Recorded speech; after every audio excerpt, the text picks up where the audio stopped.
2026 தமிழக சட்டமன்ற தேர்தலுக்கான வாக்குப்பதிவு முடிஞ்சிருச்சு. இப்போ எல்லாரும் ஆர்வமாக எதிர்பார்த்து காத்திருக்கிறது தேர்தல் முடிவு என்னவா இருக்க போகுது அப்படிங்கிறதான். மே 4ஆம் தேதி தேர்தல் முடிவு. ஆனால் அதுக்கு முன்னாடி நம்மளை சுற்றி இருக்கிறவங்க கிட்ட நம்ம கேட்போம் இல்லையா, நீங்கள் யாருக்கு ஓட்டு போட்டீங்க அப்படின்னு கேட்டு ஒரு கணிப்பு நமக்கு வரும். எல்லாரும் இந்த கட்சிக்கு தான் ஆதரவு கொடுத்துருக்காங்க.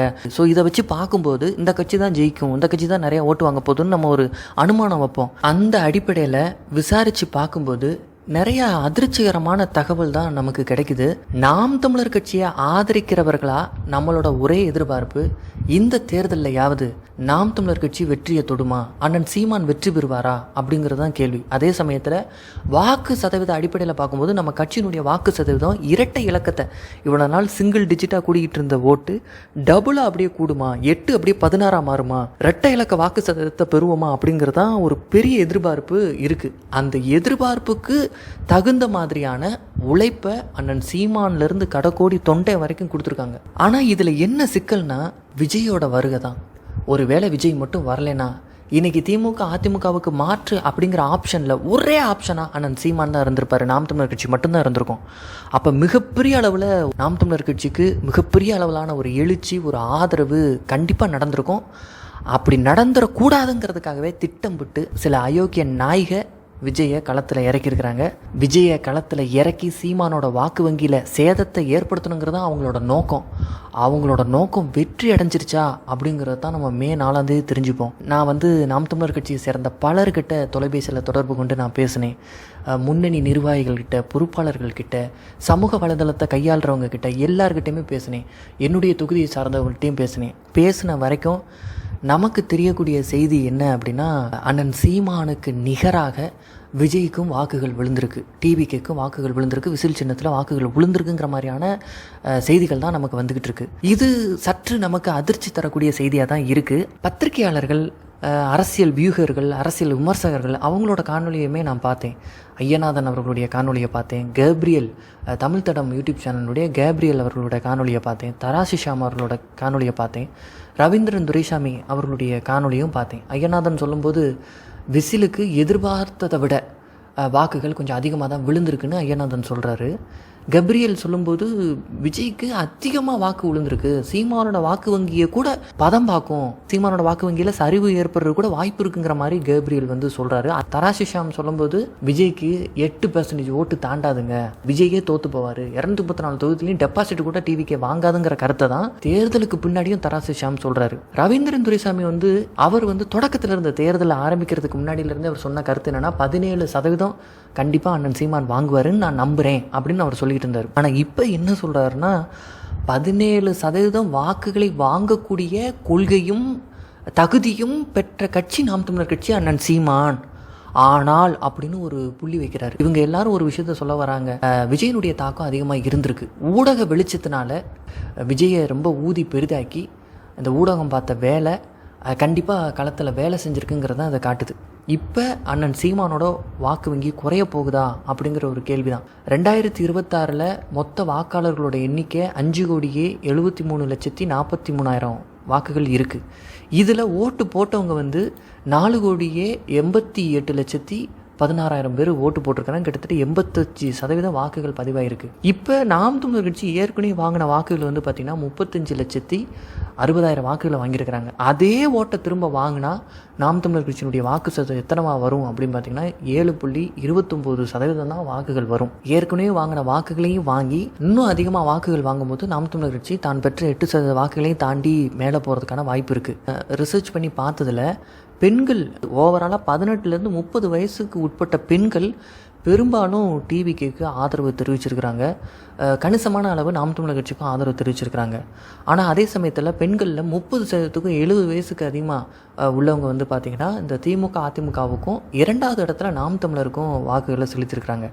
இதுக்கு அப்படியே ஆப்போசிட்டாக ஆண்களை பொறுத்தவரை 18 to 22 வயசுக்குள்ளே அந்த முதல் வாக்காளர்கள் மட்டும்தான் டிவிக்கு கொஞ்சம் ஆதரவு கொடுத்துருக்குறாங்க.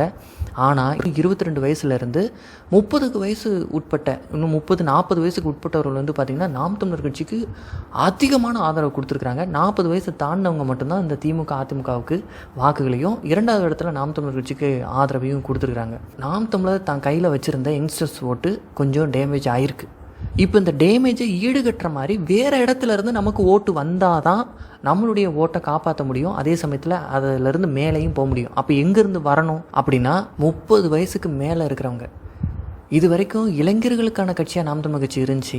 ஆனால் இனிமேல் இந்த கட்சியை காப்பாற்ற போகிறது இளைஞர்கள் மட்டுமல்ல, 30 வயசுக்கு மேலே 40 வயசுக்கு மேலே இருக்கிறவங்க. அண்ணன் சீமான் ஒவ்வொரு இடத்தையாக தேடி தேடி போய் பேசினப்ப அதை காது கொடுத்து கேட்டவங்க திருந்தி ஒரு வேளை ஆதரவை கொடுத்துருந்தாங்கன்னா நமக்கு இழப்பு எதுவும் இல்லாமல் நம்ம தப்பிச்சிடலாம். அது போக அன்னை வந்து தேர்தலுக்கு முன்னாடியே ஓராண்டுக்கு முன்னாடியே இஸ்லாமியர்களை சந்தித்து ஆதரவு கேட்டார். ஒவ்வொரு ஜமாத்தாக போய் முக்கியஸ்தர்களை சந்தித்து இஸ்லாமியர்கள்கிட்ட என் மேலே இருக்கக்கூடிய விமர்சனத்தை நீங்கள் முன்வைங்க, நான் உங்களுக்கு தகுந்த பதில் கொடுக்குறேன்னு ஒவ்வொன்றுக்கும் விளக்கம் கொடுத்து நம்பிக்கையை விதைச்சி இஸ்லாமியர்கள்கிட்ட ஆதரவை கேட்டிருந்தார். அதே மாதிரி கிறிஸ்தவர்கள் அத்தனை கத்தோலிக்க பாதிரமார்களையும் கூப்பிட்டு பேசி ஆதரவு திரட்டியிருந்தார். இது ஒரு வேலை செஞ்சுருந்தாலும் நாம் நம்மளுடைய வாக்கு சதத்தை தக்க வச்சு மேலே ஜம்ப் ஆகிறதுக்கு வாய்ப்பு இருக்குது. பட்டியலின சமூக மக்கள் வந்து பெரும்பாலும் நம்மளை ஆதரிக்கிறாங்க. குறிப்பாக தேவேந்திரகுல வேளாளர்கள் வந்து பெரும்பாலும் ஆதரிக்கிறாங்க.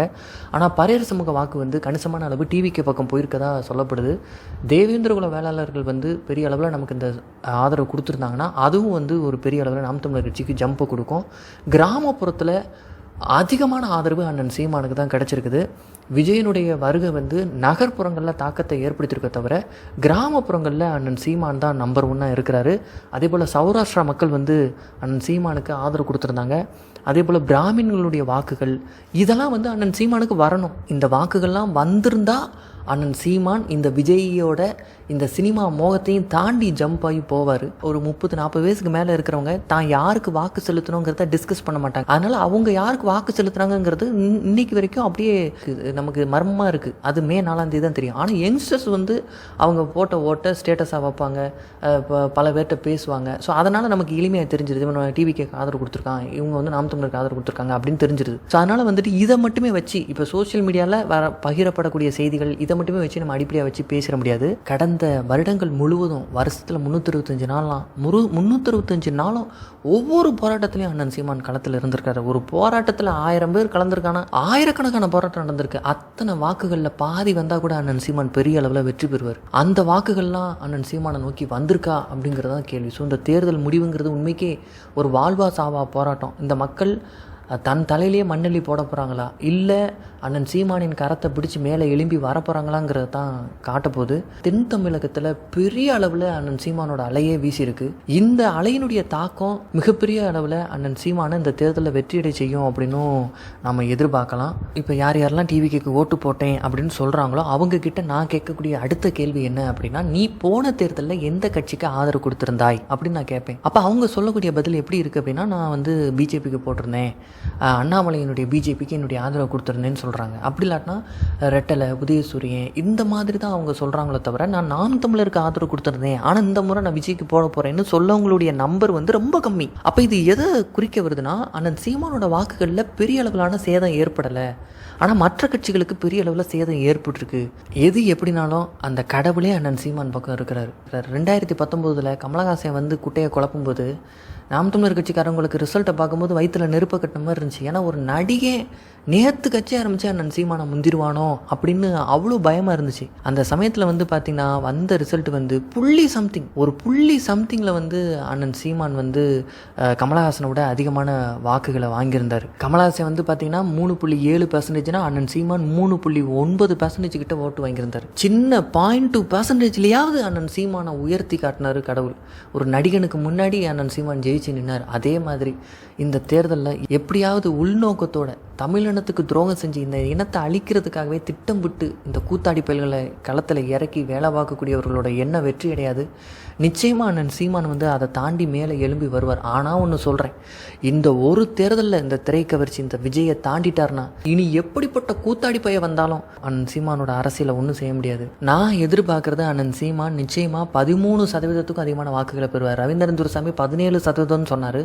எனக்கு அதில் கொஞ்சம் உடன்பாடு கிடையாது. ஆனால் 13% வாக்குகளுக்கு மேலே அண்ணன் சீமான் பெறுவார். 13 அல்லது அதுக்கு மேலே ப்ளஸ்ஸு ஒரு வெற்றி. காரைக்குடியில் அண்ணன் சீமான் ஜெயிப்பார் நிச்சயமாக, உறுதிப்படுத்தப்பட்ட வெற்றி. அதுபோக மற்றவர்கள் வெற்றி பெறலாம், அதுக்கான வாய்ப்பு இருக்குது, அதுக்கும் வாய்ப்பு இருக்குது. ஒருவேளை வெற்றி கிடைக்காம இருந்தால் ஒன்று வாக்கு சதவீதம் அதிரிபுதிரியாக மேலே போகணும். ஒருவேளை வாக்கு சதவீதத்தில் எதுவும் சேதாரம் ஏற்பட்டாலும் வெற்றி அடைஞ்சு அண்ணன் சீமான் சட்டமன்றத்துக்குள்ளே போகணும். இதில் ஏதாவது ஒன்றாவது நடந்தாகணும். அதுதான் நாம் தமிழர் கட்சியினுடைய எதிர்கால அரசியலுக்கு சாதகமாக இருக்கும். விஜயகாந்த் வந்து முத அரசியல் கட்சி ஆரம்பித்து வரும்போது பயங்கரமான இடிச்சு, பயங்கரமான எங்கே பார்த்தாலும் விஜயகாந்தோட பேசும் பொருள் தான். அவ்வளோ கூட்டம். அப்போ மக்கள் என்ன சொன்னாங்கன்னா, 20% வாங்குவாருங்க விஜயகாந்த், எதிர்க்கட்சியே அவராக தாங்க வரப்போகிறாருனாங்க. ஆனால் களத்தில் அது எப்படி வந்துச்சு? வெறும் 8% கிட்ட தான் அவர் வாங்கினார். அதே மாதிரி தான் இன்றைக்கி வந்து விஜய்க்கு ஓட்டு போடுறவன் ஒருத்தன் ஓட்டு போட்டுட்டு அவன் ரொம்ப அலப்பறை பண்ணி எல்லா இடத்துக்கும் சொல்கிறனால விஜய்க்கு தான் பெரிய ஆதரவு மாதிரி நமக்கு தெரியுது. ஆனால் ரியாலிட்டியில் என்ன அப்படிங்கிறது மே 4 தான் தெரியுங்கிற. காரைக்குடி களத்தை பொறுத்தவரை அண்ணன் சீமான் வெற்றி பெறதுக்கு நிறைய வாய்ப்பு இருக்குங்கிற மாதிரியான செய்திகள் தான் நமக்கு வருது. மாங்குடிக்கு ஒரு பகுதி வாக்குகள் இருந்தாலும் பிரபுவும் தேர்போகி பாண்டி இவர்கள் இருவருமே தேவர் சமூகத்தை சேர்ந்தவர்கள்ங்கிறனால தேவர் சமூக வாக்குகள் வந்து பிரிகிறதா சொல்லப்படுது. மேலும் வந்து அண்ணன் சீமானுக்கு அந்த தொகுதியில் இருக்கக்கூடிய எல்லா சமூக மக்களுடைய வாக்குகள் கிடைக்குது. அண்ணன் சாட்டை திருமுருகன் சொன்ன மாதிரி அதிருப்தியில் இருக்கக்கூடிய திமுக அதிமுகவினருடைய வாக்குகளும் அண்ணன் சீமானுக்கு கிடைக்குது. இந்த 4 முனை போட்டியில் வெற்றி பெறதுக்கு ரொம்ப குறைவான வாக்குகள் பெற்றாலே வெற்றி பெறலாங்கிற சூழல் நிலவுறனால அண்ணன் சீமான் எளிமையாக இந்த காரைக்குடி சட்டமன்ற தொகுதியை கைப்பற்றுவார் அப்படிங்கிற ஒரு எதிர்பார்ப்பு இருக்குது. அதையும் நாம் பொறுத்திருந்து பார்ப்போம். பல நாம் தமிழர் கட்சியினுடைய உறவுகள்கிட்ட பேசும்போது அவங்க சொல்கிறாங்க, நாங்கள் மேலதளங்களுக்கு அட்வான்ஸ் கொடுத்து வச்சுருக்கிறோம், மே 4 அண்ணன் வெற்றி பெற போகிறாரு, அதை மேலே அடித்து கொண்டாடணும்னு சொல்லி மேலதளத்துக்கு நாங்கள் பேசி வச்சுருக்கிறோம், பட்டாசுகள் வாங்கி வச்சுருக்கிறோம், பட்டாசு வெடித்து கொண்டாடலாம்னு சொல்லி இப்படி பல்வேறு ஏற்பாடுகளை செய்து காத்திருக்கிறோம் அண்ணனோட வெற்றிக்காகன்னு நம்பிக்கையோட தென் மாவட்டத்தில் இருக்கக்கூடிய பல நாம் தமிழர் கட்சி உறவுகள் சொல்கிறாங்க.